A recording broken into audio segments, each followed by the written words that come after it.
जगात कच्च्या तेलाच्या किमती कोसळल्या, पण भारतात मात्र पेट्रोल डिझेलचा भडका उडालाय. हे कसलं गणित? जागतिक बाजारात तेल स्वस्त होऊनही तुमच्या खिशाला कात्री का लागते? पाहूया या इंधन दरवाढी मागचं खरं इनसाइड सत्य.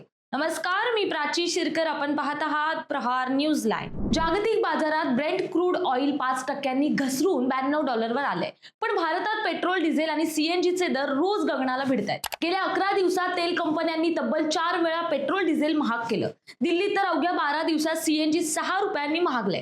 पण जागतिक घसरणीचा फायदा भारतीय ग्राहकांना का मिळत नाहीये, याची चर्चा सुरू झाली आहे. याचं पहिलं कारण म्हणजे फ्युचर ट्रेंडिंगचा पेच. आज तुम्ही जे पेट्रोल गाड्यांमध्ये भरत आहात ते आजच्या दराचं नाहीये. भारतीय कंपन्या 15 दिवस ते 6 महिने आधीच्या करारानुसार तेल खरेदी करतात.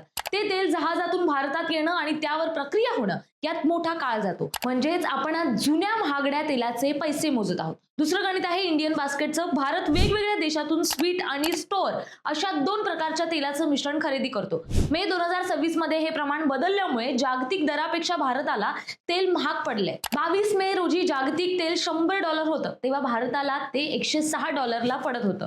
पश्चिम आशियातील संकटामुळे भारतीय तेल कंपन्यांना आधी रोज 1000 कोटींचा तोटा होता. आता दरवाढीनंतर हा तोटा 600 कोटींवर गेलाय. जोपर्यंत हा तोटा भरून निघत नाही तोपर्यंत सामान्यांना दिलासा मिळणं कठीणच आहे.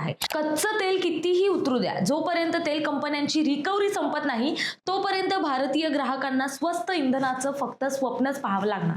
हेच सत्य आहे. तुम्हाला काय वाटतं याबद्दल आम्हाला कमेंट करून नक्कीच कळवा आणि अशाच नवनवीन अपडेट पाहण्यासाठी प्रहार न्यूज लाईव्ह बघत राहा. धन्यवाद.